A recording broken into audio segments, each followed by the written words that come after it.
juga di sini di Istana Presiden, di Istana Negara di Merdeka.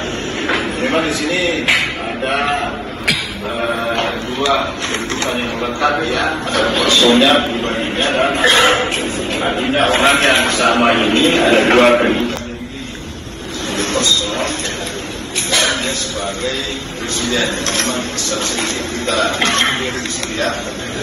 Namun demikian yang menjadi dasar itu adalah surat gugatan yang dimulai di sini atas nama personnya.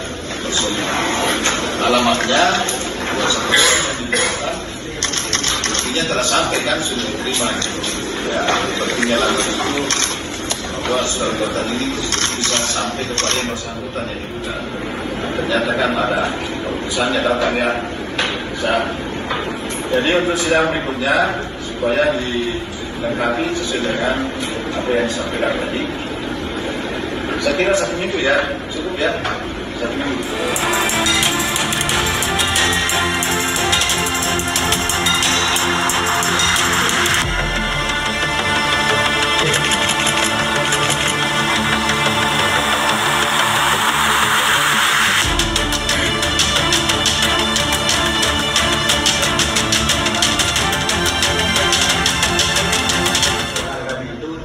Kepada personal itu ya, perseorangan dari Pak Joko Widodo, bukan dalam kapasitas jabatannya sebagai presiden. Untuk itu kami melihat sepertinya surat kuasanya tidak sesuai, dan yang memberikan kuasa atau perintah itu juga bukan Pak Joko Widodo, yang saya lihat tadi bahwa ada tulisan Pak Budi. Jadi kami keberatan dengan surat tugas yang tadi disampaikan oleh pihak terkait. Terima kasih. Informasi Budi hari ini sebenarnya juga diminta untuk menghilangkan jejak-jejak digital dari akun Fafa ini. Salah satunya dengan menghapus cloud-nya Kaskus ya. Sebenarnya sudah terhapus kan, Pram? Tapi kemudian ada reduplikasi di salah satu lembaga yang memorinya tersimpan di situ. Nah, itu diminta untuk mengecek lagi. Dan exit plan-nya ada yang lain. Belakangan rencana itu kemudian dibaca oleh publik soal munculnya nama Slamet gitu ya sebagai pemilik akun gitu, dan beberapa orang yang ada di sekitar Jokowi meyakini bahwa ini salah satu exit plan yang tidak dijalankan. Ya udah telat juga lah, netizen kita jago-jago ya. Makanya ketika kita diminta ngulik-ngulik soal Fufu Fafa ya, netizen udah jauh lebih jago ketimbang kita soal-soal begituan lah. Berbagi tugas lah kita. Berbagi tugas. Saling menjaga demokrasi. Betul, yang gak kalah penting. Tapi bagian mereka yang ngutang-ngatik itu juga sebenarnya bagian dari demokrasi juga. Untuk melihat rekam jejak seorang pejabat dulu bagaimana, sekarang seperti apa ya kan. Hebat sekali dia, sampai nomor-nomor juga kan. Terus ada afiliasi-afiliasi sana sini juga dibuat dikulik-kulik semua begitu. Istana sudah tahu siapa yang pertama kali atau siapa sih yang di belakang penyebaran dari akun Fafa ini? Istana tahu siapa yang terlibat. Lo jangan nanya siapa. Gue nggak nanya siapa. Tapi kalau sampai sekarang belum diapa-apain, berarti orang kuat dong. Setara mungkin ya. Kuatnya setara. Kuatnya setara. Oke. Atau mereka berpikir pemerintah ke depan kan bukan Jokowi lagi menjabat. Tinggal beberapa hari lagi. Kalau mereka ngebuka sekarang, takutnya akan berdampak di pemerintahan selanjutnya. Kan realitasnya Nabi Muhammad membawa Islam pada kaum jahiliyah. Pak Zainal silakan duduk dulu. Anda silakan duduk. Saya moderator di sini. Anda duduk. Saya kalau berbicara aja Anda sudah saya debatin juga. Soal Rocky tidak cocok Anda di pesantren karena ini bicara akal sehat, sementara pesantren tidak bicara tentang akal sehat. Saya moderator, Anda duduk. Saya moderator, Anda duduk. Anda berdebat sama saya. Anda menyimpulkan bagaimana? Anda berdebat sama saya setelah. Tidak sama dengan akal sehat versi Rocky Gerung seperti yang saya baca selama ini. Kalau kita bicara Al-Quran, itu hasilnya adalah ulul albab yang berbeda dengan rasionalisnya Bung Rocky Gerung yang menurut saya lebih dekat ke Descartes kalau saya lihat. Satu. Keanehan yang kedua soal pada tema, saya tidak tahu siapa yang membuat tema ini. Bagaimana kita bicara akal sehat kaitannya dengan pilkada? Bagi saya itu dua terminologi yang kontradiksi intermedis. Saya tidak pernah melihat ada realitas pemilu yang rasional, nggak ada. Di mana? Di planet bumi ini tidak pernah ada pemilu yang rasional. Mau pilkada, mau pilpres di Amerika sekalipun, nggak ada. Karena saya kira memang momen seperti pilkada adalah momen yang paling potensial menyebabkan orang kehilangan rasionalitas. Soal etika, saya juga bingung kalau kita mau berbicara etika, sebab sejak kapan moralitas terwadahi dalam politik Indonesia? Saya belum melihat itu. Itu yang kedua. Dari sini saya coba agak sedikit melebar kaitannya dengan pemilu dan demokrasi, seperti yang saya coba mereview apa yang Bung Rocky pernah sering sampaikan dalam berbagai ceramah di kanal YouTube. Saya pernah mengikuti, mendengarkan ceramah Bung Rocky di satu kelas filsafat, membahas tema tentang agama dan demokrasi. Saya ingat waktu itu dan saya menulis tentang itu. Bung Rocky mengatakan bahwa demokrasi itu adalah permainan orang-orang pintar, sementara agama itu adalah permainan orang-orang, diperuntukkan untuk orang-orang bodoh. Kenapa? Karena agama itu mencari kebenaran ke belakang, sementara demokrasi itu kebenaran ke depan dengan argumentasi yang contestable. Sementara agama itu bentuk primitifisasi. Bahkan Bung Rocky mengatakan bahwa agama itu adalah being yang gagal berevolusi. Jadi ini sekaligus menegaskan tadi soal akal sehat dengan kolbu itu beda. Itu satu.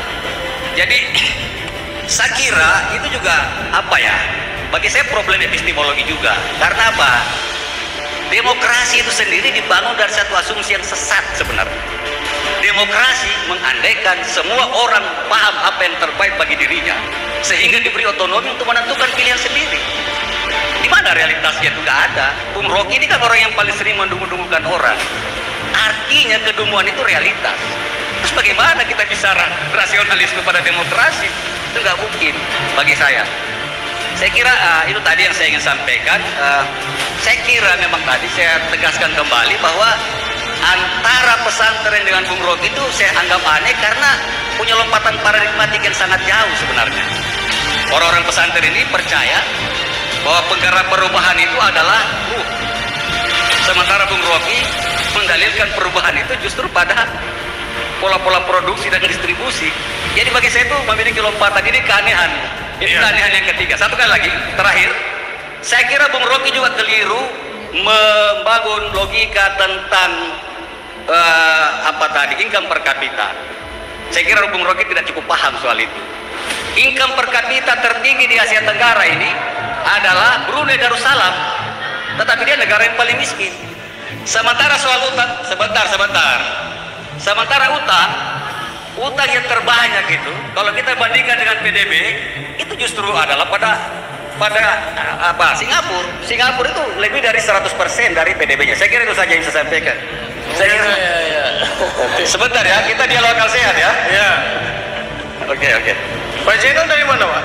Saya visionaris kami. Alumni IMB. Oke, terima kasih. Ada dosen baru.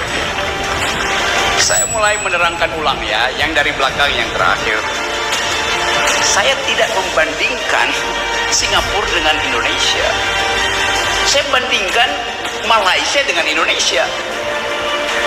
Kan kalau Anda kritik, Anda mesti ucapkan, saya salah membandingkan Indonesia.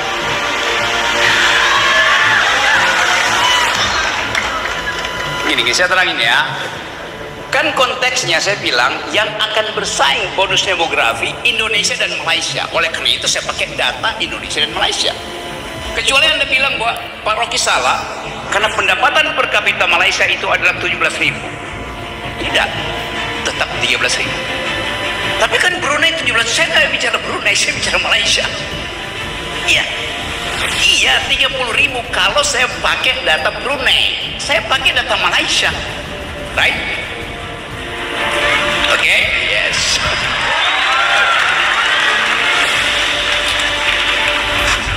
Satu hal itu. Yang kedua soal apa tadi? Apa?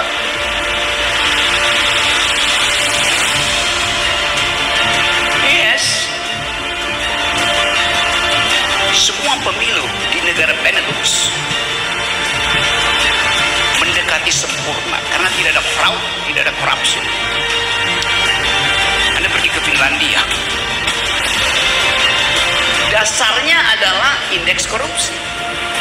Kan kita ukur kekotoran politik pada korupsi. Indeks korupsi di Finlandia 98. Artinya, cara membaca indeksnya. Kalau indeks korupsi di Finlandia 98, di Indonesia 37, bacanya begini.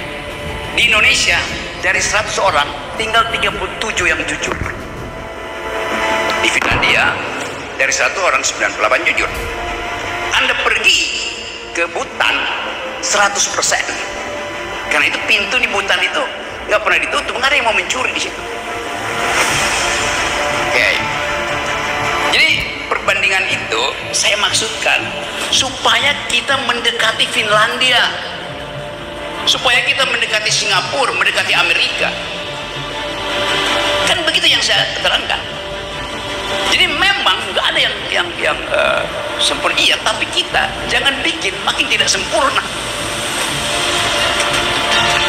That's the logic itu. Bagaimana misalnya kalau 2 minggu depan indeks korupsi kita tinggal 32, itu tidak membuktikan bahwa tidak ada negara yang sehat demokrasi ya. Pak Jenderal sebentar, biar Pak Rok bicara. Gini ya. Kan tadi Anda menerangkan tidak ada negara yang betul-betul sempurna, tidak korup, ya.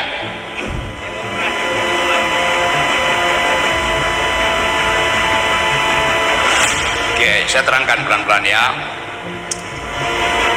Pertama kali kita belajar demokrasi dari Republik Athena.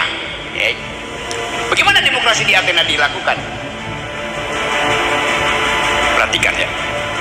Di situ tidak ada kompetisi.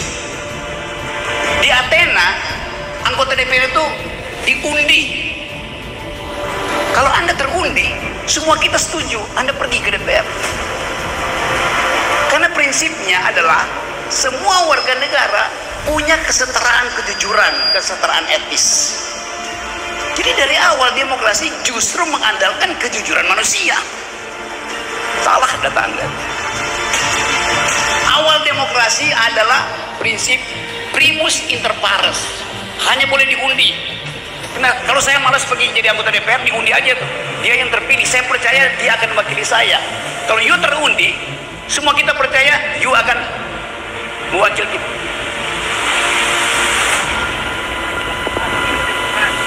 Ya, saya ngerti itu, bahwa akhirnya ada kompetisi.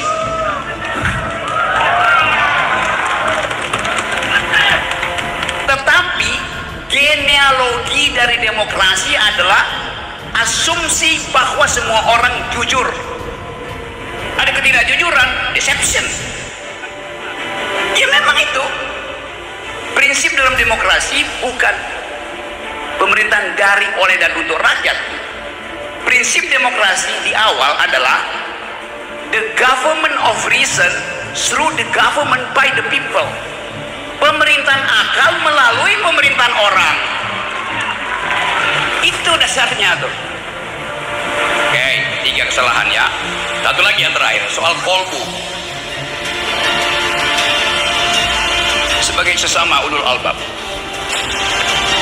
saya terangkan tadi bahwa Eropa itu hanya mengenal reason dan passion. Maka saya tambahkan, Islam punya fakultas ketiga, namanya kolbu. Terus Anda simpulkan, saya samakan kolbu dengan reason. Loh, justru saya tambahkan kualitas ketiga.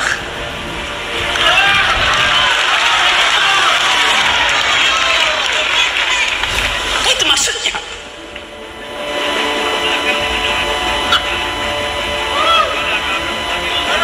Saya sebutkan, memang betul saya sebutkan itu, saya terangkan ya.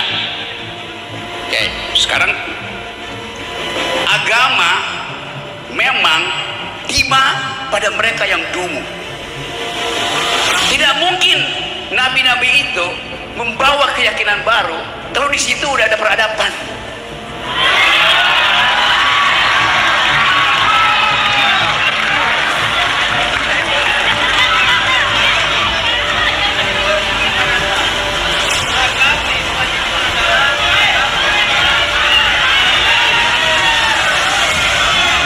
Pak Zainal, tenang dulu Pak Zainal.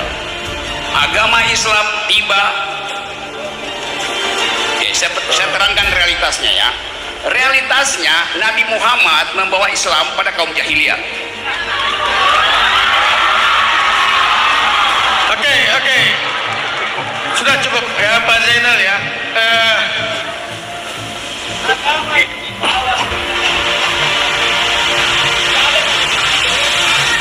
Tidak. Pak Zainal silakan duduk dulu. Enggak, Anda silakan duduk. Saya moderator di sini. Anda duduk.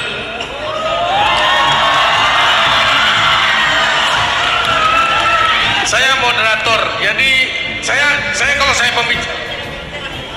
kalau pembicara aja Anda sudah saya debatin juga. Soal Rocky tidak cocok Anda di pesantren karena ini bicara akal sehat, sementara pesantren tidak bicara tentang akal sehat, Anda bilang. Salah. Surah ayat pertama yang turun dari Quran apa?